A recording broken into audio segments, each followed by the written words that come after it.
आईनी हिंदी के एक नए एपिसोड में आपका स्वागत है। इस वीडियो में हम पहले बात करने वाले हैं कावेरी 2.0 इंजन के बारे में और इसके अलावा हम बात करेंगे कावेरी 2.0 से आगे चल के बनने वाले इनके डेरिवेटिव्स के बारे में। एक बात तो हम सब जानते हैं कि कावेरी इंजन प्रोग्राम अभी टेस्टिंग के लिए रशिया जा चुका है और रशिया में ये माना जा रहा है कि इस बार ये अपने सारे टेस्ट को क्लियर कर लेगा, जिसके बाद ये घातक अनमैन्ड कॉम्बैट एयरक्राफ्ट के लिए जो रेडी है वो हो जाएगा। लेकिन ऑफिशियल्स ने मीडिया से बात करते हुए ये स्पष्ट कर दिया है कि अब जो जीटीआरई का फोकस है वो कावेरी 2.0 होगा। उन्होंने कहा कि हमने बहुत सारे एक्सपर्टीज को प्राप्त कर लिया है और जब बात जेट इंजन टेक्नोलॉजी की होती है तो आपको बता दें कि कावेरी 2.0 इंजन हमारे फोकस में सबसे प्राथमिकता पर है और आने वाले भविष्य में कावेरी 2.0 और इसके जो डेरिवेटिव्स है वो तैयार किए जाएंगे। उन्होंने ये भी कहा कि कुछ लोगों के मन में यह कंफ्यूजन भी है कि क्या ये इंजन आने वाले भविष्य में हमारे एफजीएफएस में यूज किए जा सकते हैं। तो स्पष्ट शब्दों में उन्होंने ये भी कहा कि चाहे कावेरी 2.0 हो या फिर डेरिवेट कावेरी इंजन हो,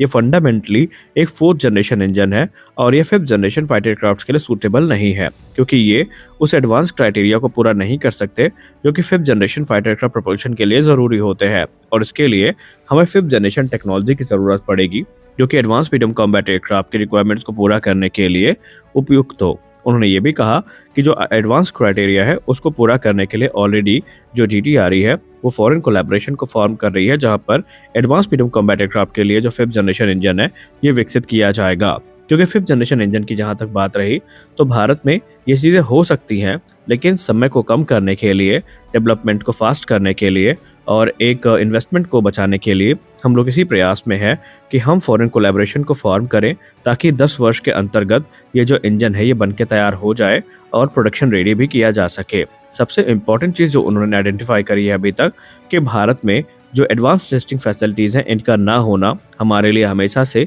एक बड़ा सेटबैक रहा है और ये आज भी है। उन्होंने कहा भारत में ना तो हाई एल्टीट्यूड टेस्टिंग की कोई अभी एडवांस फैसिलिटी उपलब्ध है और ना ही हमारे पास कावेरी इंजन का जो एंड्योरेंस और एफिशिएंसी इवैल्यूएशन है वो करने के लिए जो अभी इक्विपमेंट्स हैं वो अवेलेबल हैं, ताकि हम इन्हें जो रियल वर्ल्ड की फ्लाइट सिनेरियोज हैं इन पर मिमिक करके इनको टेस्ट कर सकें। और सबसे खास बात तो ये है कि अभी तक हमारे पास कोई फ्लाइंग टेस्ट बेड एयरक्राफ्ट भी नहीं है जहाँ पर इनको इंटीग्रेट करके टेस्टिंग को किया जा सके। लेकिन उन्हें पूरा भरोसा है कि अभी जो हमारी रशिया के ऊपर ओवर डिपेंडेंसी है ये एक दिन कम होगी और भारत में जो चीज़ें हैं वो काफ़ी रफ्तार के साथ आगे बढ़ेंगी। आपको बता दें कि हाल ही में 1600 करोड़ रुपए की जो डिमांड है जीटीआरई की तरफ से करी गई है, जहां पर हाई एल्टीट्यूड टेस्ट फैसिलिटी की बात की गई है। और जैसे ही मिनिस्ट्री ऑफ डिफेंस से अप्रूवल मिलता है तो कार्य भी शुरू कर दिया जाएगा और उसके बाद अगला जो टारगेट होगा वो एक फ्लाइंग टेस्ट बेड का होगा, जिसमें संभावित है कि या तो SU-30 MKI या तो MiG-29 को अप्रूवल मिल सकता है और इन्हीं में से किसी एक एयरक्राफ्ट को as a flying test bed aircraft modify किया जा सकता है। गैस टरबाइन रिसर्च एस्टेब्लिशमेंट का ये कहना है कि हमारे पास अब इतनी एक्सपर्टीज है कि हम कावेरी से एडवांस इंजन बना सकते हैं और इसका प्रमाण आपको कावेरी 2.0 के तौर पर देखने को मिलेगा। जब बात थ्रस्ट की आती है तो उनका दावा है कि ये इंजन तकरीबन 60 किलोटन का ड्राई थ्रस्ट और 90 किलोटन से ज़्यादा का वेट थ्रस्ट जनरेट करने में सक्षम होगा, जिसका मतलब ये है कि न सिर्फ के तेजस मार्क 1A में यूज़ किया जा सकेगा, बल्कि अगर चाहे भारतीय वायुसेना तो ये इंजन तेजस मार्क 2 को पावर करने के लिए भी सफिशिएंट थ्रस्ट को प्रदान कर सकता है। लेकिन इसके लिए हमें जो फंड्स हैं वो समय पर चाहिए होंगे। फंड्स में अगर डिले होती है तो प्रोग्राम भी इससे प्रभावित होते हैं और मिनिस्ट्री ऑफ डिफेंस से उनका यही एक अनुरोध है कि जो फंड्स हैं उनको जितना जल्दी रिलीज किया जाएगा, डेवलपमेंट प्रोग्राम उतना ही ज़्यादा जल्दी आगे बढ़ेगा। उन्होंने ये भी कहा कि कावेरी 2.0 के लिए जो रोड मैप है वो तैयार किए जा चुके हैं, बस ज़रूरी ये है कि जो कावेरी इंजन है मौजूदा, इसको जो सारे सर्टिफिकेशन मिल जाएंगे, सारी चीज़ें वैलिडेट हो जाएंगी तो फिर इसका जो एडवांस वेरिएंट है उस पर कार्य को शुरू कर दिया जाएगा। आपको बता दें कि इस समय जो कावेरी इंजन है ये रशिया में हाई एल्टीट्यूड टेस्टिंग से गुजर रहा है, जहाँ पर रशिया के एक IL-76 एयरक्राफ्ट में इसको इंटीग्रेट किया जाएगा और उसके बाद तकरीबन 70 घंटे की जो टेस्टिंग है वो की जाएगी। और एक बार फिर से अगर ये इंजन पुराने जैसे रिजल्ट्स को देता है जो कि काफ़ी सटीक और रिलायबल थे तो फिर इसको पूरी तरीके से सर्टिफिकेशन मिल जाएगा और ये घातक अनमैन्ड कॉम्बैट व्हीकल के लिए यूज़ करने के लिए उपयुक्त माना जाएगा। और फिर जो आफ्टर बर्नर मॉड्यूल के साथ है उसकी ग्राउंड टेस्टिंग शुरू होगी तेजस या किसी और एयरक्राफ्ट के साथ और फिर रिजल्ट्स को कैलकुलेट करने के बाद कावेरी 2.0 प्रोग्राम की शुरुआत होगी और वो एक रिकॉर्ड समय में तैयार किया जाएगा, ऐसा जीटीआरई क्लेम करती है। तो हम आशा तो यही करते हैं कि ये इंजन हमें शीघ्र अतिशीघ्र देखने को मिले, क्योंकि भारतीय वायुसेना की जो ओवर डिपेंडेंसी रही है जनरल इलेक्ट्रिक के इंजन पे, ये अब हमें भारी पड़ती जा रही है।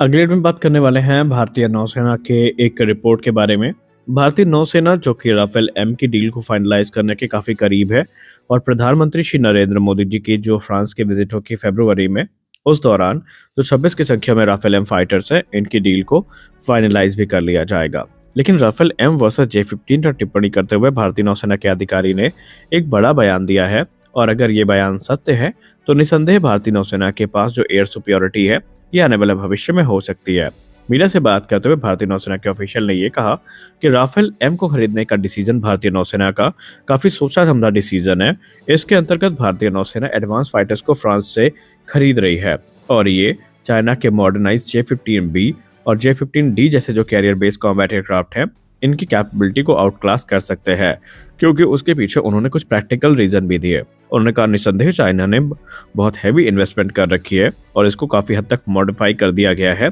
लेकिन एक चीज जो यहाँ पर है वो ये है कि राफेल एम एक डेडिकेटेड नेवल फाइटर है, जो कि राफेल का ही एक मरीन वेरिएंट है, और इसे कैरियर ऑपरेशंस के लिए डिजाइन किया गया है, और ये एडवांस एवियोनिक्स वेपनरी और रोबस्ट एयरफ्रेम के साथ देखने को मिलता है, और ये रिगरस नेवल कॉम्बैट के लिए काफी सूटेड भी है। लेकिन अगर हम जे-15B और डी की बात करें तो ये सोवियत इरा के सुखोई Su-33 के डेरिवेटिव्स है, जो कि बहुत सारे डिजाइन इश्यूज से अभी भी परेशान है, और चाइना भी हैवी इन्वेस्टमेंट के बाद भी इनको रिजॉल्व नहीं कर पाया है पूरी तरीके से। जे-15 पर बात करते हुए उन्होंने ये कहा कि इसको बहुत सारी अपग्रेड जरूर मिली हैं, लेकिन इसमें अभी भी वो प्रॉब्लम है जो Su-33 फेस करता था। इसमें जो प्रॉब्लम्स है इसकी खासकर वेट को लेकर है, फ्यूल एफिशिएंसी को लेकर के हैं, और इसकी रिलायबिलिटी काफी ज्यादा क्वेश्चन मार्क वाली है, और इसीलिए चाइना भी इसको लेकर बहुत ज्यादा परेशान है। जे-15 के प्रोटोटाइप को चाइना ने बेसिकली जो Su-30 उन्होंने यूक्रेन से एक्वायर किया था उससे ही उन्होंने रिवर्स इंजीनियर करके बनाया है, और ऐसे में जो कि रशिया खुद अब Su-33 से MiG-29K पर स्विच कर चुका है, और उसके पीछे की वजह यही है कि Su-30 में जो रिलायबिलिटी इशूज है वो काफी ज्यादा हैं, और यही इशूज इस समय चाइना भी फेस कर रहा है। भारतीय नौसेना के अधिकारी ने कहा कि यही कारण है कि चाइना भी अब अपने जो जे-15 से ज्यादा इन्वेस्टमेंट है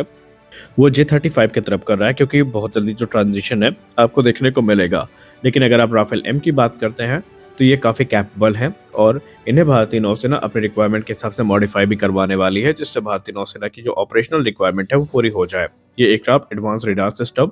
एडवांस इलेक्ट्रॉनिक वॉरफेयर सिस्टम और घातक वेपनरी के साथ आता है, जो कि भारतीय नौसेना को एक कॉम्बैट एज प्रदान करेगा। लेकिन हम इस बात से इनकार नहीं कर सकते कि चाइना के पास अभी भी जो न्यूमेरिकल सुपियोरिटी है ये है, जिसको चाइना एंजॉय करता है, और भारतीय नौसेना कहीं ना कहीं इस पे लैक जरूर कर रही है। तो आप भारतीय नौसेना के अधिकारी के इस बयान से कितना सहमत है, आप अपनी राय कमेंट सेक्शन में जरूर दीजिए। तो मिलते हैं अगले वीडियो में कुछ और अपडेट्स के साथ, तब तक के लिए जय हिंद।